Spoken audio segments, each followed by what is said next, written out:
नमस्कार, मैं राजेश श्री अरविंदो सोसाइटी की तरफ से आपका स्वागत करता हूं। हम आपको शिक्षा में शून्य निवेश नवाचार कार्यक्रम ZIAEI द्वारा संकलित रोचक नवाचार के बारे में बताएंगे।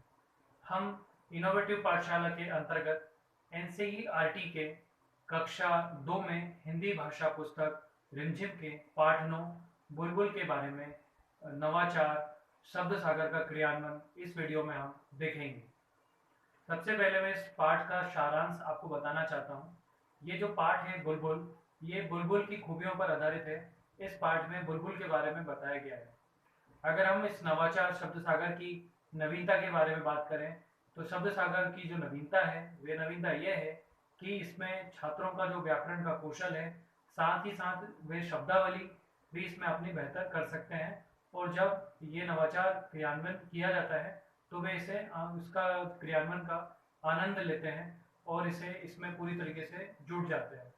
अगर हम बात करें इस नवाचार की क्रियान्वयन के लिए जो शिक्षक हैं उनको बताना होता है कि इसमें शब्द सागर एक खेल खिलाया जाएगा। तो उस खेल को खेलने के लिए जो छात्र हैं उनको अलग अलग एक पेपर पर एक पर्चियाँ बनानी पड़ेगी और पर्चियों पे जो बुलबुल जो पाठ है इससे संबंधित जो शब्द हैं वे उन्हें लिखकर लाने होंगे। और साथ ही साथ में अगर वे इसमें चित्र बनाते हैं तो इसमें बहुत अच्छी बात होती है, तो इसमें उनको नाम भी लिखना है शब्दों के और साथ ही साथ में उससे संबंधित चित्र भी बनाने होते हैं। तो ये इस तरीके से इसमें क्रियान्वयन है। और क्रियान्वयन के बाद आगे हम बात करते हैं इसमें पूर्व प्रबंधन की। तो पूर्व प्रबंधन के लिए इसमें चार्ट पेपर और एक बॉक्स इसमें लगता है। जब इसमें जो शिक्षकों के लिए निर्देश है वह निर्देश ये है कि शिक्षकों को इस बात का ध्यान रखना होता है कि जो बॉक्स बनाया गया था जो उन्हें पहले से बताना होता है कि किस तरीके से उन्हें पर्चियाँ इकट्ठी करके लेके आनी है और जब बॉक्स भी उन्हें अपने पास एकत्रित करके रखना होता है। जब इसे विद्यालय में कक्षा में जब क्रियान्वित किया जाता है तो शिक्षक इसे एक भूमिका इसमें बांधी रहती है जिससे कि छात्रों की जो उत्सुकता है उसे बढ़ाया जा सके।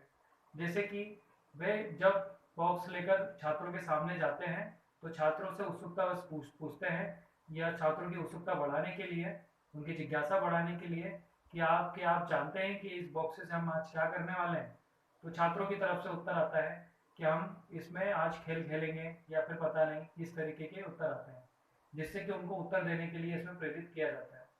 फिर अगर उसमें से उत्तर आता है कि खेल खेलेंगे तो फिर इस बॉक्स को आप सजाना चाहेंगे, तो इस तरीके से उनको अलग अलग प्रश्न उनसे किए जाते हैं जिससे कि वह इसमें एक तरीके से पूरी तरीके से उनका मन इसमें लग जाता है।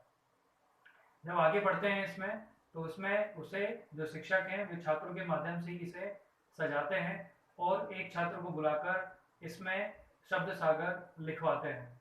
उसके बाद जितनी सारी पर्चियाँ थी जो छात्रों से कहा गया था कि वे आए और आने के बाद जो पद उनको बनाने के लिए कहा गया था कि पर्ची पे लिखना है और उसका एक चित्र बनाना है, तो वो जो पर्चियाँ थी सभी छात्रों से कहा जाता है कि वे सब पर्चियाँ उस बॉक्स में डाल दें। और उसके बाद इसके हम आगे के हम क्रियान्वयन की भी बात करें तो आगे का जो क्रियान्वयन है उसमें एक एक करके छात्रों को इसमें बुलाया जाता है और बुलाने के बाद उनसे कहा जाता है कि एक एक करके सब पर्ची निकालें और पर्ची निकालने के बाद इसमें जो भी शब्द लिखा हुआ है उसे जोड़ के वे पढ़ें। तो आइए हम इसे उदाहरण के माध्यम से समझते हैं कि अगर किसी छात्र को बुलाया गया और उसने पर्ची उठाई और उस पर्ची पे लिखा हुआ है पक्षी और पक्षी का चित्र बना हुआ है, तो वह जो छात्र है वह पक्षी जोर से बोलेगा और उससे संबंधित कोई शब्द है वो उसे बताना होता है।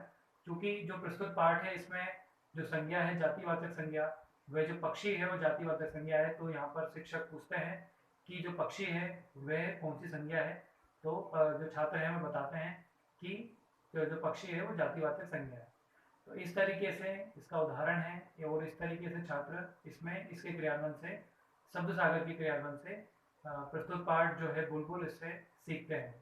इसके आगे हम बात करें इसके निष्कर्ष और प्रतिफल की, तो इसमें निष्कर्ष ये निकलता है कि जो छात्र हैं वे शब्द सागर के माध्यम से उनकी जो शब्दावली है, व्याकरण कौशल है, ये बेहतर होता है। और अगर हम बात करें विशेष आवश्यकता वाले छात्रों की तो वह भी इसमें इन जो शब्द हैं इनका प्रयोग कर सकते हैं, वाक्यों में इनका प्रयोग कर सकते हैं और सामान्य बोलचाल की भाषा में भी इसे प्रयुक्त किया जा सकता है। तो इस तरीके से नवाचार विद्यालय में क्रियान्वित किया जाता है। हम आशा करते हैं ये जो नवाचार है अपने विद्यालय में आप अवश्य क्रियान्वित करेंगे। इस तरीके के कई सारे दिलचस्प नवाचार हम आप तक लाते रहेंगे। आपसे अनुरोध है आप हमारा YouTube चैनल जरूर सब्सक्राइब करें।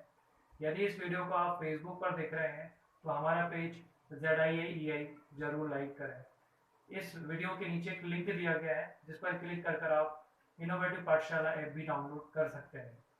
इस वीडियो को देखने के लिए और लाइक करने के लिए आपका बहुत बहुत धन्यवाद।